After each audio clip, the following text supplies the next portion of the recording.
Please ভিডিওটো কাটি নিদিব আৰু পাৰিলে ভিডিওটো ইমান শ্বেয়াৰ কৰক যাতে এনেকুৱা জঘন্য কাম কৰা মানুহৰ ঘৰলৈকে এই ভিডিওটো যাই পায়। বন্ধুসকল, এইখন গুৱাহাটীত হিৰেণপাৰাৰ চম্পাৱতী হাইস্কুল আৰু তাৰে ওচৰৰ এইকেইটা ডাষ্টবিন, ইয়াত বহুতকেইটা আগতেও এনেকুৱা বাচ্চা পোৱালি পেলাই গৈছিলে।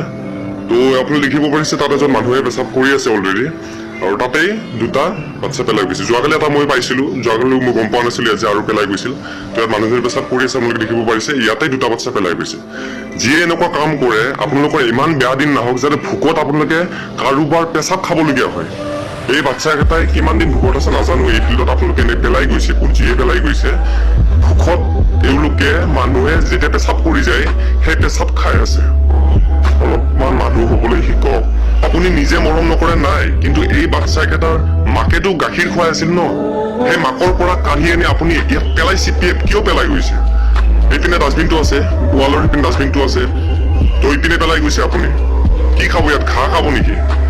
পেচাব কৰি গৈছে মানুহে, তাকে খাবলগীয়া হৈছে ভোকত। আপুনি দেখিছেনে এই কলা কুকুৰটোক? চাওক অৱস্থা, চাওক তাৰ।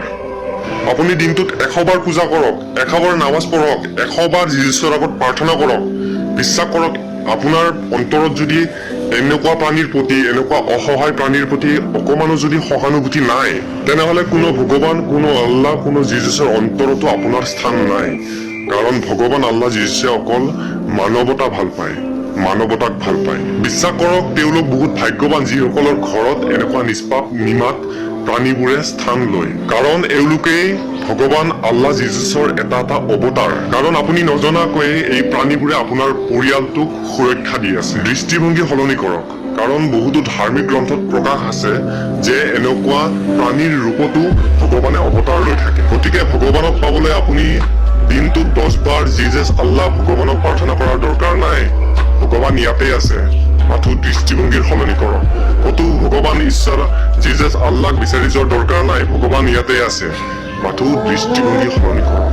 এই নিষ্পাপ নিমাত শিশুকেইটাই এতিয়াও ভাবি আছে যে মাকে আহিব আৰু মাকে আহি তেওঁলোকক গাখীৰ খুৱাব।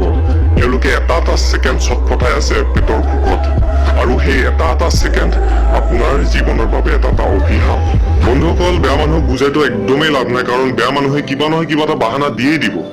গতিকে আপোনালোকক মই অনুৰোধ কৰিছো, আপোনালোকে পাৰিলে ভিডিঅ'টো ইমান শ্বেয়াৰ কৰক যাতে এই বাচ্চাকেইটাই এখন মৰমৰ ঘৰ বিচাৰি পায়। কোনোবাইতো পুহিব বিচাৰি আছে এতিয়াও, কোনোবাই নহয় কোনোবা। গতিকে আপোনালোকে ভিডিঅ'টো ইমান শ্বেয়াৰ কৰক যাতে এনেকুৱা মানুহলৈকে গৈ পায় যিয়ে বাচ্চা পুহিব বিচাৰি আছে। আৰু আপোনালোকক মই অনুৰোধ কৰিম, আপোনালোকে বাচ্চা কিনাতকৈ, বিদেশী বাচ্চা কিনাতকৈ আপোনালোকে আমাৰ এনেকুৱা মৰম লগা পোৱালীবোৰকে এডপশ্যন কৰকচোন, মৰম কৰক। আপোনালোক বহুত মৰম দিব। এওঁলোকে লাগিলে নিজেই মৰি যাব, কিন্তু আপোনাক আৰু আপোনাৰ পৰিয়ালক সুৰক্ষা দিহে মৰিবই। গতিকে আপোনালোকৰ ওচৰত মোৰ এটাই প্ৰাৰ্থনা, আপোনালোকে প্লিজ মোক সহায় কৰক যাতে এই বাচ্চাকেইটাই এখন মৰমৰ ঘৰ বিচাৰি পায়। মই এড্ৰেছ আৰু কণ্টেক্ট নাম্বাৰটো ডিছপ্লেত দি দিম। যদি কোনোবাই পুহিম বুলি ভাবি আছে তেনে মোক কণ্টেক্ট কৰিব পাৰে। মোৰ ঘৰতো দুটা লোকেল ডাঙৰ কুকুৰ আছে, আৰু এনেকৈ ৰাস্তাত কোনোবাই এৰি থৈ যোৱা দুটা মেকুৰী আছে। গতিকে ঠাইৰ অকমান অভাৱ, কিন্তু যেতিয়ালৈকে এওঁলোকে নিজৰ মৰমৰ ঘৰখন বিচাৰি নাপায় তেতিয়া মোৰ তাতে আছে বাচ্চাকেইটা। কিন্তু প্লিজ আপোনালোকে এওঁলোকক যিমান সোনকালে পাৰে এখন মৰমৰ ঘৰ বিচাৰি তাত সহায় কৰক, এডপশ্যন কৰক, এইটোৱে অনুৰোধ। আৰু শেষত এটাই কথা কম, ভগৱান জিজাছ আল্লাহ এওঁলোকৰ ৰূপতেই আছে আৰু ইয়াতেই আছে, আপোনাৰ কাষতে আছে, মাথো দৃষ্টিভংগী সলনি কৰক।